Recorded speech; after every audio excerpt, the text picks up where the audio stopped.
KPM.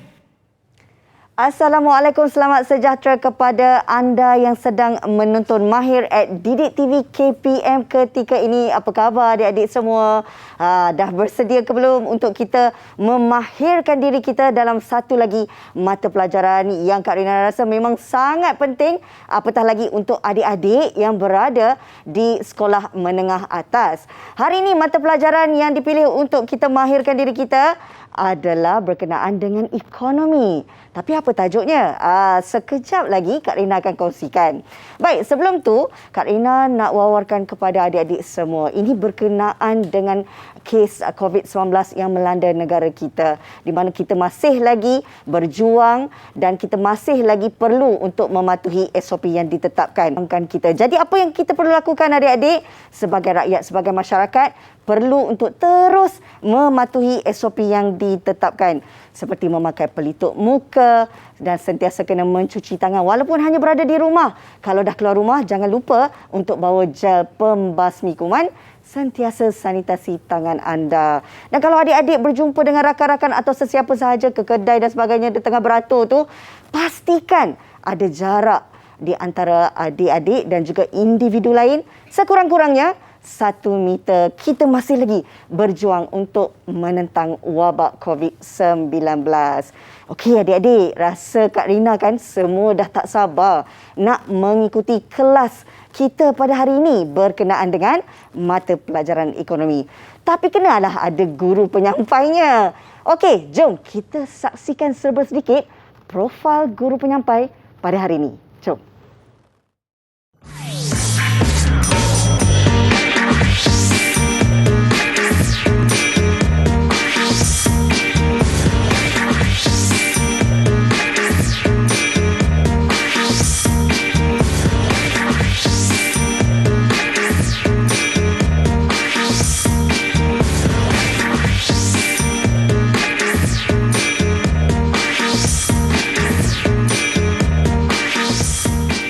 Itu dia tadi guru mahir kita untuk mata pelajaran ekonomi. Manis sangat orangnya.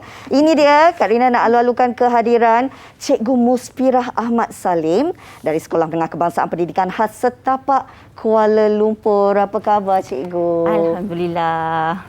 Seronok dapat bersama dengan Cikgu. Kali pertama ya kita bersua untuk mata pelajaran ekonomi ini. Dan yang pastinya juga Cikgu tidak berkesorangan memandangkan mata pelajaran hari ini. Kita keperluan khas dalam pendidikan khas. Kita akan bersama dengan Cikgu Kulina dari Sekolah Menengah Kebangsaan Sultan Abdul Samad Petaling Jaya yang merupakan guru bahasa isyarat kita pada hari ini. Terima kasih kedua-duanya kerana bersama dengan Mahir at Didik TV KPM. Baik Cikgu, untuk makluman semua seperti yang Kak Rina wawarkan tadi, memandangkan ini slot merupakan slot pendidikan khas. Jadi Cikgu Muspirah dan juga Cikgu Kulina dibenarkan untuk membuka pelitup muka bagi memudahkan adik-adik kita membaca gerak bibir Cikgu Muspirah untuk tujuan pembelajaran pada hari ini. Jadi dipersilakan Cikgu. Dan seterusnya, walaupun Cikgu kita di dalam studio sahaja, kita masih lagi mengamalkan setiap SOP yang sudah pun ditetapkan. Jadi permulaannya nak minta dulu Cikgu Muspirah untuk mensanitasi tangan terlebih dahulu sebagai langkah kita berjaga-jaga. Kak Rina pun akan mensanitasikan tangan juga. Okey, berbalik kepada topik mata pelajaran ekonomi yang akan kita kongsikan bersama dengan adik-adik kita di rumah. Cikgu Muspirah, kita nak belajar apa hari ini? Apa yang kita nak mahirkan dalam mata pelajaran ekonomi? Okey, hari ini kita akan mempelajari topik alat dasar ekonomi. Okey, topik ini di bawah standard pembelajaran 5.3.1 menjelaskan maksud alat dasar fiskal, menjelaskan maksud alat dasar kewangan dan juga murid-murid boleh menjelaskan alat dasar kewangan yang digunakan oleh Bank Pusat untuk mengawal keadaan ekonomi. Okey. Dan Cikgu Musfira difahamkan juga bahawa mata pelajaran ini adalah mata pelajaran dalam arus perdana di mana adik-adik kita yang berkeperluan khas juga turut mengambil mata pelajaran yang sama. Mungkin Cikgu nak kongsikan sedikit. Okey, untuk makluman semua, mata pelajaran ekonomi ini sebenarnya adalah mengikut KSSM yang murid normal sahaja, iaitu murid arus perdana. Namun murid-murid berkeperluan khas penglihatan dan juga pendengaran juga mengambil mata pelajaran ini semasa SPM mereka dan juga oleh itu ada sedikitlah dia punya penambahbaikan masa SPM, tetapi untuk belajar mereka menggunakan standard yang sama. Tak ada beza. Tak ada beza ya. Baiklah, bagi tujuan pembelajaran kita hari ini, apakah sebenarnya standard pembelajaran dan juga objektif yang akan kita capai ataupun adik-adik kita akan capai sepanjang 1 jam sesi pembelajaran pada hari ini? Okey. Untuk standard pembelajaran yang saya sebut tadi, okey, di bawah 5.3 ini, murid-murid perlu memberi maksud kepada alat dasar fiskal dan juga alat dasar kewangan. Okey, seterusnya murid-murid boleh menerangkan bagaimana setiap alat itu dapat digunakan untuk mengawal keadaan inflasi. Kita akan terang daripada apa yang perlu kita buat dan apa kesan-kesannya kepada ekonomi setelah dilaksanakan alat dasar tersebut. Ini juga menyentuh tentang masalah kemelesetan ekonomi negara kan Cikgu kan? Ya, betul. Bagaimana sebenarnya yang akan dilakukan oleh pihak Bank Pusat dan juga pihak institusi kewangan dalam usaha sebenarnya kita nak memastikan pertumbuhan ekonomi negara kita dalam keadaan stabil. Tepat sekali, Rina. Okey. Cikgu, murid-murid kita ni sebenarnya tak sabar tau nak mengikuti kelas pembelajaran kita pada hari ini. Tapi kita nak berehat dulu sekejap, boleh Cikgu? Boleh, insya-Allah. Okey, adik-adik, bersedia dengan buku teks anda. Kita akan memberi fokus terhadap pelajaran alat dasar ekonomi dalam mata pelajaran ekonomi. Sekembalinya nanti, kita terus akan mulakan kelas kita di Mahir at Didik TV KPM.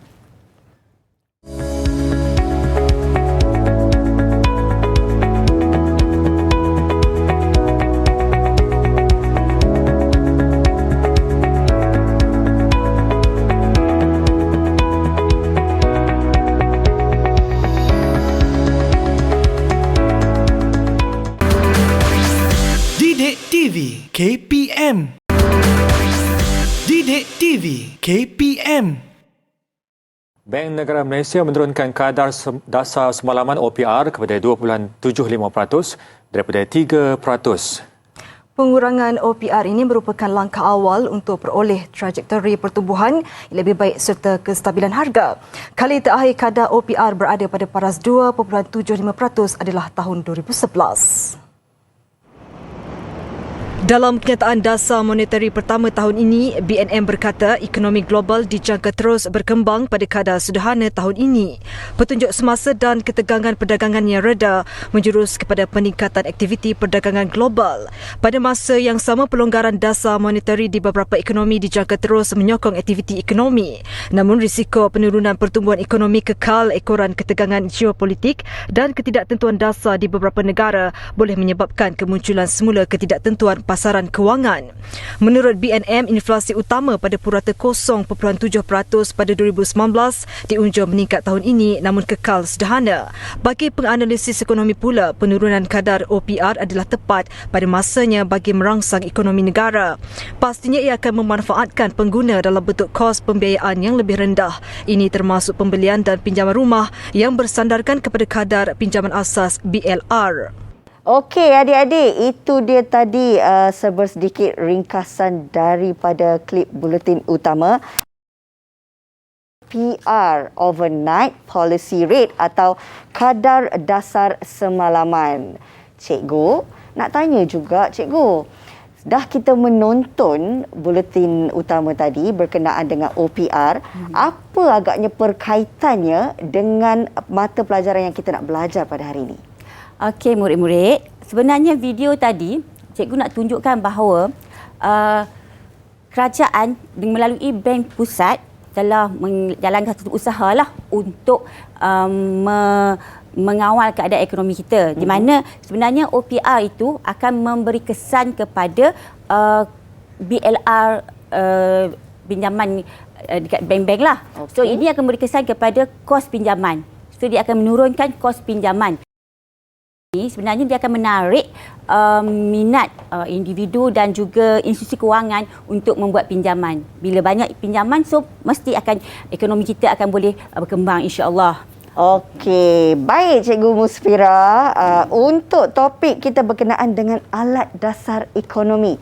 Sebagai permulaan, mungkin Cikgu nak terangkan tentang apa itu alat dasar ekonomi. Okey, so saya akan ke sana lah. Silakan Cikgu.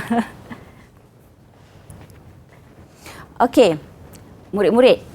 Sebenarnya alat dasar ekonomi ini dia ada dua, iaitu alat dasar fiskal dan juga alat dasar kewangan. Okey, alat dasar fiskal akan dilaksanakan melalui belanjawan negara. Okey. Dan alat dasar kewangan pula akan dilaksanakan melalui Bank Negara Malaysia. Okey, jadi bila sebut dilaksanakan melalui belanjawan negara, sebenarnya alat dasar fiskal ini ialah satu alat yang akan mempengaruhi yang mengubah dasar cukai dan juga dasar perbelanjaan kerajaan. Okey. Manakala alat dasar kewangan pula adalah satu dasar yang dilaksanakan oleh Bank Negara Malaysia dan dia akan mempengaruhi jumlah edaran wang dalam pasaran. Okey, ya. Jadi alat dasar fiskal ni ada alat dasar fiskal mengembang dan juga alat dasar menguncup. Okey, alat dasar fiskal mengembang dan alat dasar kewangan mengembang akan dilaksanakan apabila nak mengawal keadaan deflasi. Deflasi tu maksudnya, Rina, adalah keadaan ekonomi yang gawat.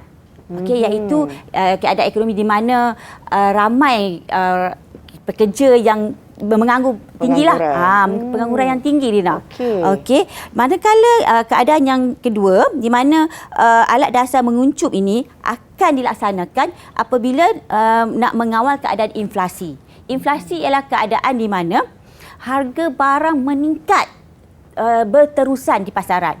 Okey, ini memberi kesan yang buruklah kepada ekonomi kita. Jadi kerajaan awal dua-dua keadaan ini untuk mencapai keadaan keseimbangan. Okey, faham Cikgu. Jadi itu secara ringkasnya berkenaan dengan alat dasar ekonomi, iaitu dasar fiskal dan dasar kewangan. Seterusnya Cikgu, apa yang kita nak tahu, nak berikan kepada murid-murid kita? So kita tengok di sini. Okey, so Rina, hari ini Cikgu datang ni ada sikitlah cikgu ada bawa buat pameran. Cantiknya Cikgu. Cikgu buat sendiri ke ni? Ini anak saya yang buat. Kreatifnya anak Cikgu. Baru 7 tahun. Iya. Pandainya. Okey, so saya bolehlah kalau Rina nak beli, okey, ada kita ada jual lah. Oh ya, berminat boleh tak? juga, sangat berminat ni Cikgu. Alamak. Tak ada duit. Rina, bolehlah. Satu Rina ni cantik ni. Tak ada duit. Sekejap. Macam ada duit lah Cikgu. Ada duit. Bolehlah saya nak beli. So yang mana Rina berkenan? Kejap ya, saya dari belakang tak nampak Cikgu. Saya suka yang ni lah Cikgu. Nampak laut tenang saja. Dapat saya jual satu. Berapa harganya Cikgu? Ini sebab hasilnya ni saya jual 500 je. Inilah harganya. Saya beli terima ya kasih. Cikgu. Okey. Dan kalau kita lihat kat sini, cikgu tadi dah menawarkan barangan, kemudian saya membelinya. Apa perkaitan untuk pembelajaran kita seterusnya, cikgu? Okey, sebenarnya lakonan yang cikgu tunjukkan tadi, kita nak tunjukkan tentang permintaan. Okey, di mana kalau kita tengok tadi pada peringkat awal, Rina tak nak beli. Sebab apa dia tak nak beli walaupun dia dah berkenan? Okey, dia memang minat nak beli, tapi dia tak nak beli sebab tak ada kuasa membeli. Okey, Tak ada sebab duit. tak ada duit. Okey. Sebab kuasa membeli ada pada duit. Itu dia. Selepas Rina dah ada ingat ada duit, akan beli kan. So Ya. maksudnya bila ada kuasa membeli, barulah permintaan itu akan berlaku. Baik, pemahaman yang cukup jelas di situ. Bila ada kuasa membeli tu, jadi kuasa permintaan juga menjadi lebih tinggi ya cikgu. Ya. Seterusnya cikgu? Okey, so kita akan teruskan dengan kita penerangan tentang permintaan tadilah. Okey.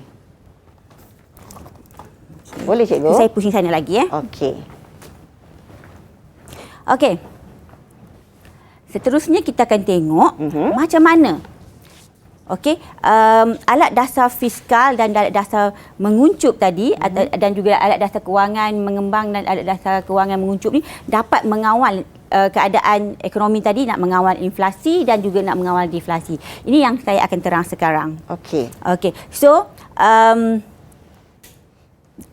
peringkat awal tadi saya ada sebut, Ya. kalau alat dasar mengembang, kita nak mengembangkan, sebenarnya kita nak kembangkan permintaan. So kat sini saya akan menunjukkan. Wah, cikgu siap bawa payung ya. Okey. So mungkin ada murid yang tak faham maksud kembang. So Okey. kembang kita akan buka payung. Kita nampak kita buka kembangkan payung tu. So kita kembangkan payung. Okey, kembangkan payung ni seolah-olah kita sedang mengembangkan permintaan. Kita kuncupkan payung. Okey. Kita sebenarnya kita nak kuncupkan permintaan. Okey. Alright. So sebab itu saya nak sebut kat sini apa yang nak dikembangkan.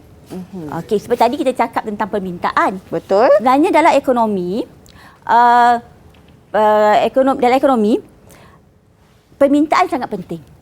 Kalau tak ada permintaan, tak ada kegiatan ekonomi yang dapat dilaksanakan. Betul? Sebab barang dapat dijual, kita tengok contoh tadi, barang dapat dijual bila ada permintaan. Okey. Kan? Betul. Jadi kerajaan sedar, pakar-pakar ekonomi sedar. Alright, dia akan sedar, dia sedar di mana bila mempengaruhi permintaan, ia akan mempengaruhi kegiatan ekonomi. Alright. So jadi alat dasar fiskal mengembang, dia akan mengembangkan permintaan. So ia akan menambahkan bekalan wang dalam pasaran dan seterusnya akan meningkatkan permintaan aggregate, maksudnya permintaan keseluruhan.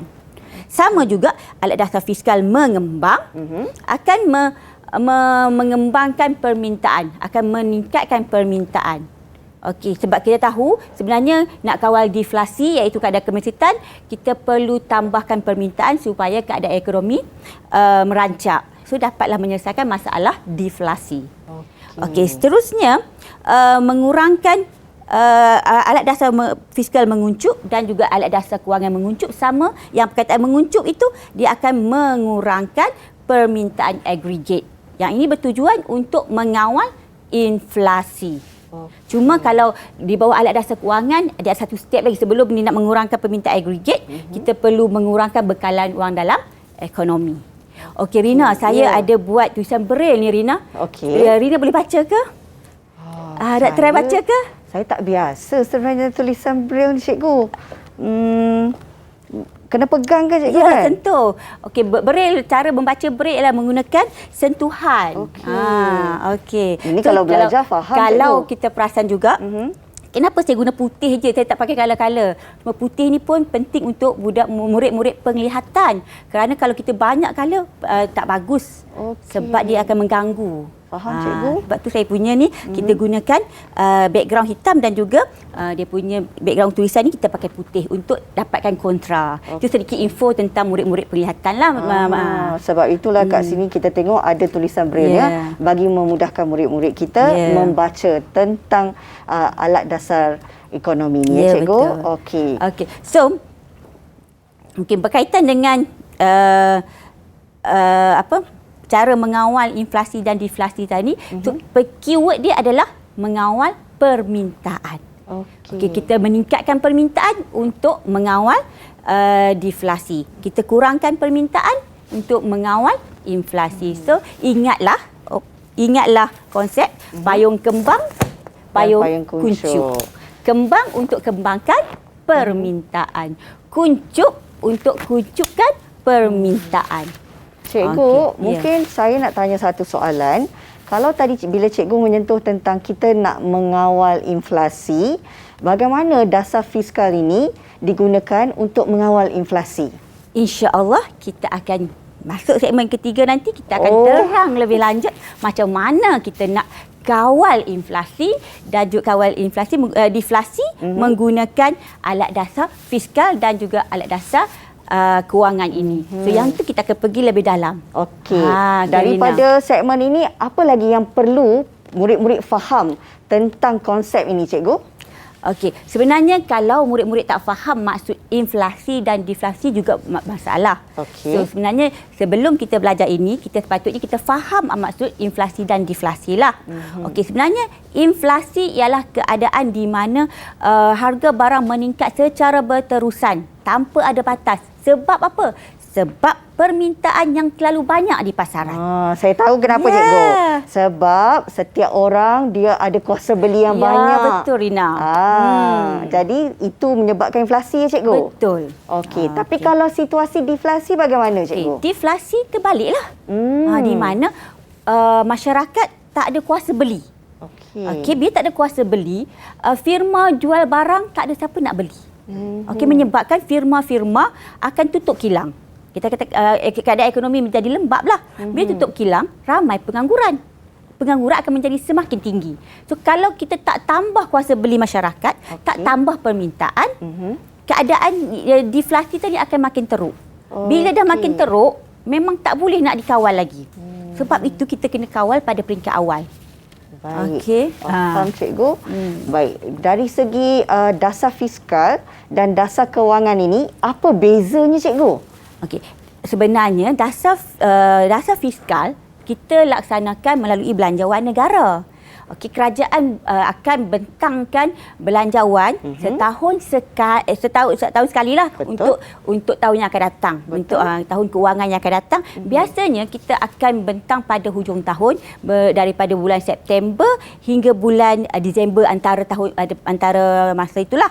Okey, manakala dasar fiskal dasar kewangan pula dilaksanakan melalui bank negara. Okay, bank negara yang akan melaksanakan dasar kewangan. Ada beberapa alat tu lah yang kita tengok macam mana dia melaksanakan nanti. Okey. So kita ada 5 alat di bawah alat dasar kewangan dan kita ada 2 lah alat di bawah alat dasar fiskal. Seronoknya tak sabar pula Kak Rina nak belajar dengan murid-murid, cikgu. Ada 2 dasar fiskal adik-adik dan 5 dasar kewangan. Sekejap lagi bersama dengan Cikgu Musfira, kita akan lihat apakah dasar-dasar tersebut yang dapat menstabilkan pertumbuhan ekonomi negara. Betul, cikgu? Ya, betul. Okey, adik-adik, kita nak berehat sekejap. Sekembalinya nanti di Mahir at Didik TV KPM, kita lihat apakah dasar-dasar ini. Jangan ke mana-mana.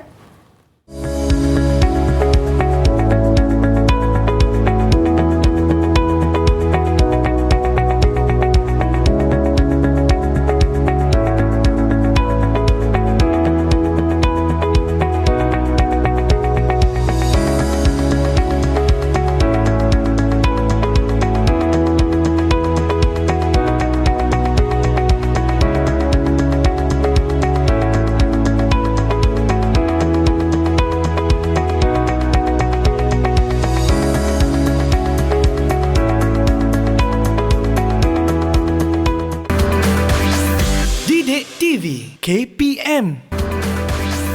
Didik TV KPM.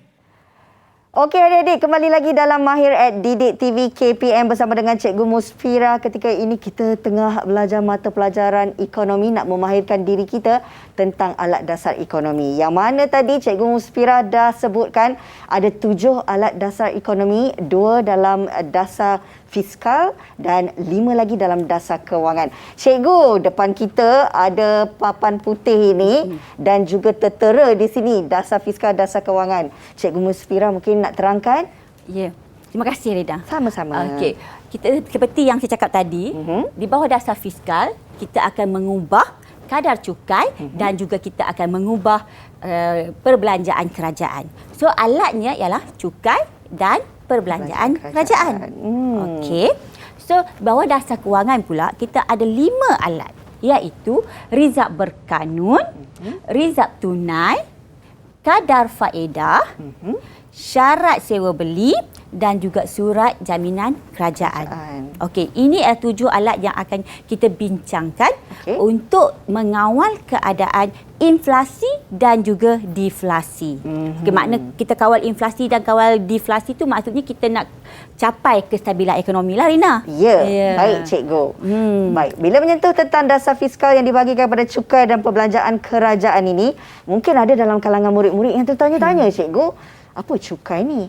Dan apa pula perbelanjaan kerajaan ni, cikgu? Ya. So, kita akan kenal maksud semua alat ni dulu. Kalau kita tak kenal, kita tak boleh nak guna. Jadi, kita kena kenal maksud-maksud alat ini. Barulah kita faham macam mana kerajaan gunakannya untuk menyelesaikan masalah yang berkaitan dengan keadaan ekonomi tadi. So, sebenarnya cukai, Rina boleh tolong ambilkan. Boleh, cikgu. Cukai ni adalah satu bentuk bayaran. Bayaran daripada masyarakat, individu ataupun bayaran daripada institusi kewangan atau syarikat, daripada syarikat-syarikat kepada kerajaan. Okey, dalam kata lainnya, cukai adalah bayaran wajib yang dikenakan oleh kerajaan. Okey, Rina. So, semua orang yang ada pendapatan perlu bayar cukai. So, cukai akan menjadi hasil kepada kerajaan. Okey, bila dah collect cukai, dia kutip cukai semua tu, dia akan gunakan untuk buat perbelanjaan. So, Rina boleh tampalkan satu lagi maksud perbelanjaan kerajaan? Okey. Ini dia maksud dia, cikgu? Ya. Perbelanjaan kerajaan pula bermaksud peruntukan. Okey, peruntukan kerajaan untuk pembangunan negara. Okey, sebenarnya bukan saja untuk pembangunan, juga untuk mengurus tadbir negara juga. Okey. Tapi kita akan rujuk lebih kepada pembangunan dalam tajuk ini. Okey, jangan salah faham nanti cakap cikgu lain cakap peruntukan kerajaan ni bukan hanya untuk pembangunan, dia juga untuk mengurus. Tapi kita fokus kita ya, cikgu. Betul. Baik, cikgu. Okey, saya percaya murid-murid dah jelas tentang cukai dan perbelanjaan kerajaan. Bagaimana pula dengan dasar kewangan, cikgu? Ada 5 di situ.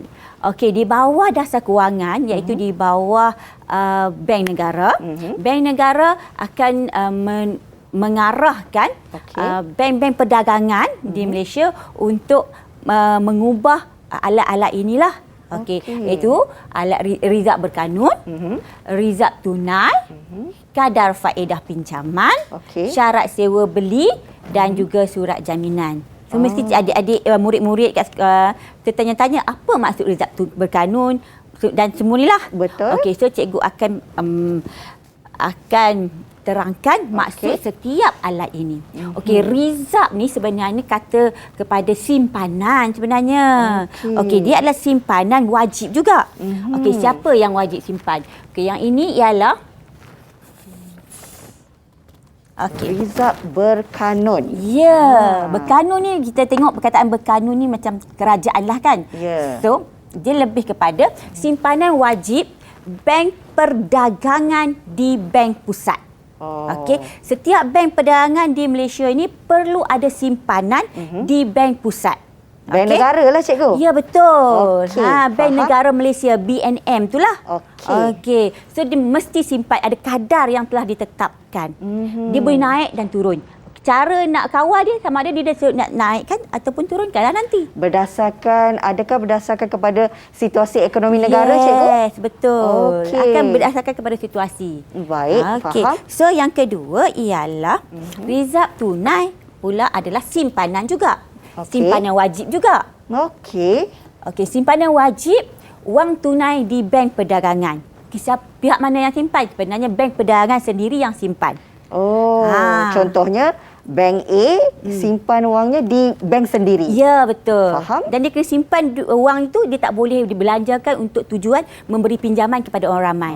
Maksudnya ada peruntukan yang perlu untuk simpanan. Tidak boleh dibelanjakan semua untuk memberi pinjaman kepada individu. Baik, cikgu. Okey, seterusnya ialah kadar faedah. Okey. Kadar faedah ini adalah sebenarnya ia akan menjadi kos yang akan ditanggung oleh peminjam. Okey. So bila kita buat pinjaman, kita akan dikenakan faedah. So kita buat pinjaman di mana bank lah, bank perdagangan mana-mana. Okey, so kita akan dikenakan faedah.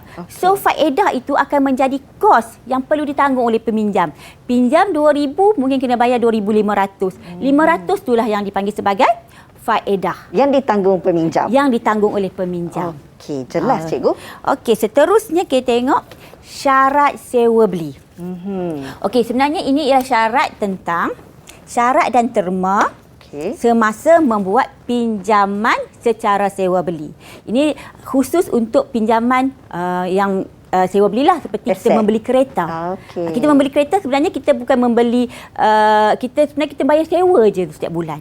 Selagi kita habis bayar, hak milik kereta itu ialah pihak bank punya. Itu yang maksudnya pinjaman secara sewa beli. Selepas habis bayar baru akan menjadi hak milik pembeli. Okey. Dan yang terakhir adalah surat jaminan kerajaan. Okey, surat jaminan kerajaan ini, terbalik. Ialah satu surat bertulis oleh kerajaan untuk memperoleh pinjaman. Kerajaan pun perlu buat pinjaman. Kadang-kadang kerajaan tak cukup peruntukan untuk menjalankan pembangunan, tapi kerajaan perlu buat pinjaman. Tapi kerajaan akan keluarkan satu surat yang bertulis yang dijamin akan memberi pulangan yang lumayan kepada yang memberi pinjaman. So surat ini akan dikeluarkan oleh kerajaan dan akan dibeli oleh institusi kewangan dan juga orang ramai. Maknanya kerajaan pinjam daripada orang ramai juga. Adakah cikgu sebenarnya surat jaminan kerajaan ini juga berdasarkan kepada situasi? Mungkin ada situasi kerajaan dia boleh menjual surat tersebut dan ada situasi kerajaan boleh membeli. Betul. Betul cikgu? So, dia akan membuat galak-galak untuk memberi ataupun untuk menjual. Dia tak paksalah. Tapi dia bagi mungkin satu galakan. Dia bagi turunkan faedah ke apa kalau dia nak bagi, dia nak menggalakkan. So ramailah yang akan menjual pada waktu dia perlu jual. So macam tu. So sekarang kita akan tengok pula macam mana setiap alat ini digunakan oleh kerajaan lah sebenarnya. Okey, walaupun melalui bank negara sebenarnya oleh kerajaan untuk mengawal keadaan ekonomi. So kita kena keluarkan dululah. Boleh cikgu. Pastinya adik-adik kita kat rumah pun dah faham maksud setiap daripada dasar fiskal dan dasar kewangan ni yang ada 7 ya cikgu ya. Ya, betul. Alat dasar ekonomi. Dan saya percaya kalau faham ni memang mudahlah kalau murid-murid nak jawab soalan. Betul cikgu? InsyaAllah. Okey, yang seterusnya apa pula kita nak terangkan kepada murid-murid cikgu? Okey, kita akan tengok bila berlaku inflasi, apa yang kita nak buat. Bila berlaku deflasi, apa yang kerajaan nak buat. So, kita kena buka. Semua nak buka ya cikgu? Alat ni buka dulu. Okey, saya buka juga cukai dan perbelanjaan kerajaan. Baik. Okey, agak tinggi bagi saya. Semua ya. Cikgu boleh? Boleh. Okey. Okey, kita tengok semasa berlaku deflasi dan juga semasa berlaku inflasi. Baik. Saya punya nota dah ke mana dah? Adik-adik di rumah mungkin memerlukan pemahaman yang lebih jelas. Kalau ada buku teks lagi senang ya cikgu? Ya. Boleh buka buku teks sekarang adik-adik. Okey, semasa berlaku deflasi. Okey. Dan juga semasa berlaku inflasi. Okey. So sekarang kita mana alat? Okey, kita nak cikgu tengok perlukan bantuan saya. Cukai. So kita macam mana kita nak guna cukai dulu? Sebentar so ya, kita cikgu. letak cukai kat tengah. Cukai. Ya. Semasa deflasi apa akan jadi pada? Cukai kita letak kat atas. Atas. Ya. Atas cukai. Baik. Okey. Kita tengok alat pertama, kita nak terangkan macam mana cukai nak kawal deflasi dan juga nak kawal inflasi. Alright, so apa kita nak buat? So kita ambil yang naik dan turun, Rina. Baik cikgu. Okay. Naik dan juga turun. Okey. Apa kita nak buat bila berlaku deflasi? Kita nak naikkan kadar ke kita nak kena turunkan kadar? Saya rasa kita turunkan. Okey, berlaku deflasi kita turunkan. Betul Rina? Kan? Betul. Wah, pandai Kak Rina teka ya. Turunkan. Turunkan kadar dan kita bila berlaku inflasi kita kena naikkan kadar cukai. Okey, baik. Naikkan kadar Okey, apa cukai. jadi? Apa akan jadi? So, bila kita naikkan turunkan akan menyebabkan bila kita turunkan kadar cukai sebenarnya kita akan menyebabkan permintaan itu tak ada. Kita nak naikkan. Bila kita naikkan apa akan jadi, cikgu? Okey, kita tengok pendapatan boleh guna kita letak dulu. Okey, bagaimana dengan pendapatan boleh guna? Ya. Kita letak dua-dua dulu. Di mana, cikgu? Di sana satu, sini satu. Okey, baik. Sini satu. Baik. Okey, pendapatan boleh guna akan meningkat ke akan menurun? Sewaktu deflasi ke inflasi, cikgu? Okey, semasa deflasi. Bila kita turunkan kadar cukai, apa yang berlaku pada pendapatan boleh guna? Pendapatan boleh guna akan meningkat. Sorry, cikgu yang salah. Okey. Kalau deflasi, inflasi, pendapatan boleh guna akan turun. Sebab kita nak menurunkan permintaan masa berlaku inflasi. So, permintaan akan... Ada permintaan kat situ, Rina? Permintaan tak ada, cikgu. Yang ada dengan saya kegiatan ekonomi. Okey. Jadi adik-adik mesti fahamkan konsep ni dulu kan, cikgu? Di mana semasa deflasi, kita akan menurunkan kadar cukai dan pendapatan boleh guna juga akan meningkat. Okey, so permintaan akan menurun. So saya letak sini lah. Boleh, cikgu. Okey, lepas tu kita akan menyebabkan harga akan tingkat harga umum apa jadi. So sini pun akan tengok tingkat harga umum apa akan jadi. Okey. So tingkat harga umum akan nak suruh Kak Rina teka ke, Kak Rina cikgu? teka lah. Inflasi ke deflasi, cikgu? Okey, deflasi. Deflasi. Cikgu nak tahu tingkat harga? Tingkat harga. Permintaan dulu. Permintaan akan meningkat. Okey, permintaan akan meningkat. Terbalik, cikgu. Okey. So, tingkat harga akan meningkat. Kat sini dia akan menyebabkan permintaan akan menurun. Sorry, terbalik. Permintaan agregat akan menurun dan akan menyebabkan harga akan menurun. Bila harga turun, kita akan kawal inflasi. Bila harga naik, kita akan kawal deflasi sebab kegiatan ekonomi akan dapat dijalankan dengan lebih baik bila harga naik. Okey, itu melalui cukai. Sama juga untuk dasar untuk kita tukar kat sini perbelanjaan kerajaan. Okey, Kak Rina letak ya, cikgu? Ya, betul. Kita dah faham ya adik-adik tentang bagaimana inflasi dan deflasi ini terhadap cukai. Ini perbelanjaan kerajaan. Bagaimana, cikgu? Okey, untuk perbelanjaan kerajaan pula, dia terbalik je daripada cukai. Kita turunkan, dia terbalikkan macam tu sahaja. Kita turunkan, berlaku, terbalik. Kesan dia akan jadi sama.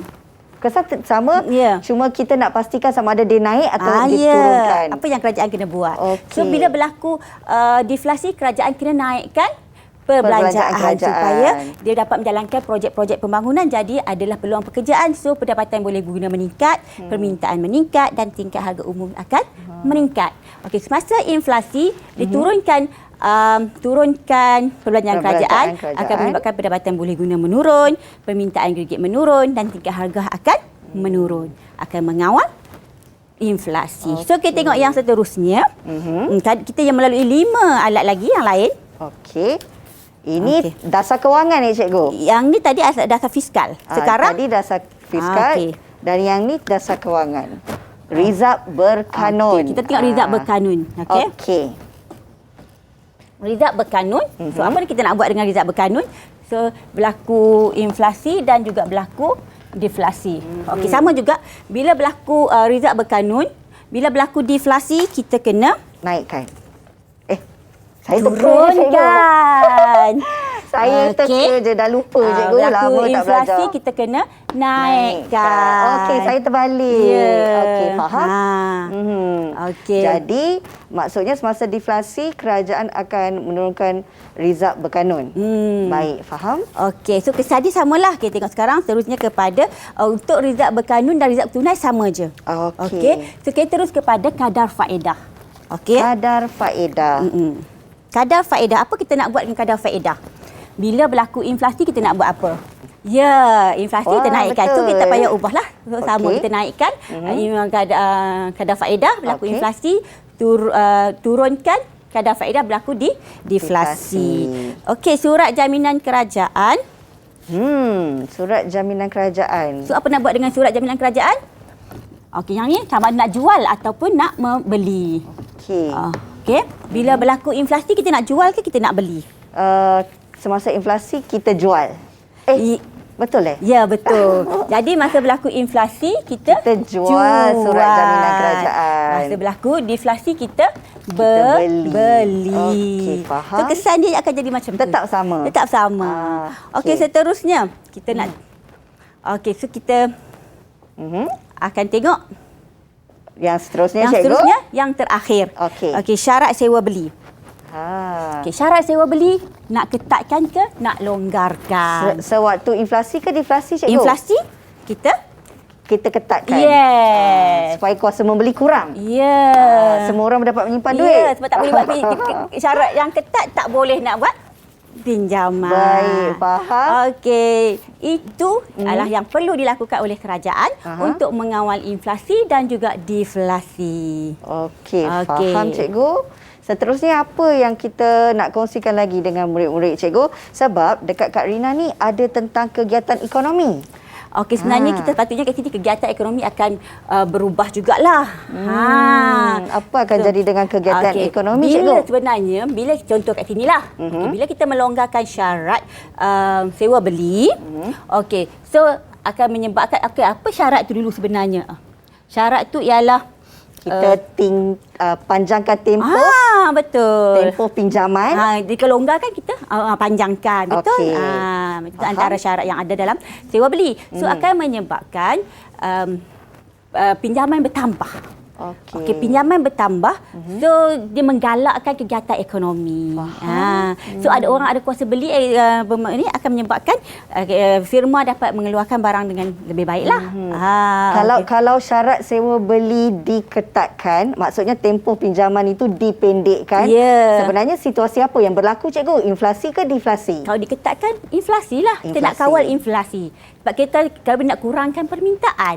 Okey, faham. Konsep dia mudah sebenarnya. Kena faham dari segi situasi inflasi itu bagaimana dan juga deflasi. Lepas tu baru kita dapat buat bahawa dalam sesuatu situasi tu sama ada kita nak naikkan atau turunkan, nak ketatkan ataupun longgarkan. Betul. Wah, senang sangat tips cikgu Musfira hari ni. Cikgu dah, Rina. Bukan, saya dah boleh ambil SPM balik. Okey cikgu, kita nak berehat sekali lagi sebab kita nak bagi adik-adik kita, orang kata minum air dulu ke kan, relax sekejap sebab sekepali nanti ada aktiviti menarik yang cikgu akan lakukan. Betul cikgu? Adik-adik kita berehat kembali lagi dalam Mahir at Didik TV KPM.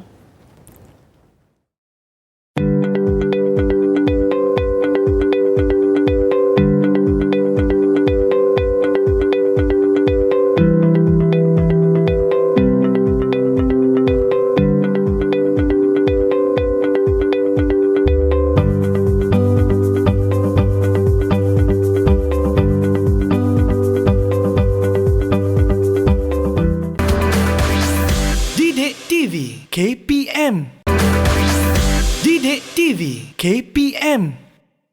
Terima kasih adik-adik. Kembali lagi kita bersama di dalam Mahir at Didik TV KPM dan di penghujung segmen ini Cikgu Musfira yang pastinya adik-adik kita pun dah dapat pemahaman yang cukup jelas berkenaan dengan mata pelajaran ekonomi dengan topik kita alat dasar ekonomi. Okey cikgu, kita nak buat ulang kaji boleh? Boleh. Berkenaan dengan apa yang kita belajar tadi adik-adik di awal siaran tadi, Cikgu Musfira akan terangkan kembali. Silakan cikgu. Okey, murid-murid, okey, kalau murid-murid dapat ikuti betul-betul pembelajaran tadi, okey, sebenarnya tak susah. Sebenarnya mudah je. Okey, kita perlu faham apa maksud setiap alat tu. Okey. Lepas tu kita tahu apa yang kaitannya dengan kesannya apabila kita menaikkan ataupun menurunkan tindakan tu, apa kesan kepada permintaan. Yang keyword key dia punya tu ialah permintaan. Kalau permintaan meningkat, sebenarnya kita nak kawal deflasi.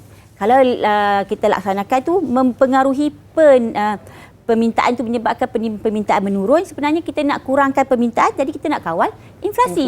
Itu je sebenarnya. Okey, saya kat sini saya nak bagi satu orang kata tips lah. Macam mana nak ingat. Untuk alat dasar fiskal, kalau nak kawal inflasi, kita ingat satu je, tak perlu ingat dua-dua. Sebenarnya ingat satu je. Kita ingat bila nak kawal inflasi, kita kena naikkan. Okey, bila kawal inflasi semua kita kena naikkan. Okey, naikkan kadar cukai dan perbelanjaan kena turunkan. Dia terbalik. Kalau cukai naik, perbelanjaan kena turunkan. Dan nak kawal deflasi ataupun kemelesetan ekonomi itu pula, kita turunkan cukai dan perbelanjaan kena naikkan. Terbalik juga. Itu untuk dasar fiskal. Tapi untuk dasar kewangan pula, saya ada tip kalau murid-murid boleh ingat macam mana orang main saham. Okey, orang main saham, dia akan beli saham bila saham naik harga. Kan Rina? Betul tak? Beli pula. Sorry. Dia akan jual bila saham naik harga. Bila kan? Saham turun kita beli. Ya. Jadi dia punya tip kat sini, bila nak kawal inflasi, kita akan naik. Maksudnya dia kata naik, jual ketat. Maksud tu? Naikkan kadar rizab berkanun, naikkan kadar rizab tunai, naikkan kadar faedah. Kita sewa beli jual. Jual surat jaminan kerajaan. Dan bila kita jual, poket kita ketat. Duit banyak. Jadi ketatkan syarat sewa beli. Okey, faham. Itu tip untuk ingatlah. So macam orang main saham. Okey, terbaliklah. Kalau dah turun, beli longgar. Kita akan beli saham pada harga murah. Untuk beli-beli tu kita nak kawal deflasi ataupun kita panggil kemelesetan ekonomi. Okey, baiklah, cukup jelas. Hari ini tipsnya pun sangat mudah. Harapan Kak Rina agar murid-murid semua dapat faham tentang alat dasar ekonomi yang kita belajar ni dengan tips yang diterangkan oleh Cikgu Musfira. Kalau dapat tips tu Cikgu, confirm boleh jawab soalan. Ya, waktu exam ingat orang saham. Okay. Baik, apa pun sekali lagi saya nak ucapkan terima kasih kepada Cikgu Musfira Ahmad Salim dari Sekolah Menengah Kebangsaan Pendidikan Khas Tapak Kuala Lumpur, juga bersama dengan kita Cikgu Kulina dari Sekolah Menengah Kebangsaan Sultan Abdul Samad Petaling Jaya yang merupakan guru bahasa isyarat kita pada hari ini. Terima kasih banyak-banyak Cikgu atas ilmu yang dicurahkan pada hari ini. Mudah-mudahan dapat memberi manfaat kepada murid-murid yang sedang menonton Mahir at Didik TV KPM ketika ini. Jangan terus biarkan diri anda dengan pelbagai masalah COVID-19 yang melanda ketika ini adik-adik. Pastikan sentiasa menjaga SOP, terus kekal berada di rumah. Jumpa lagi. Assalamualaikum. Bye.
Didik TV KPM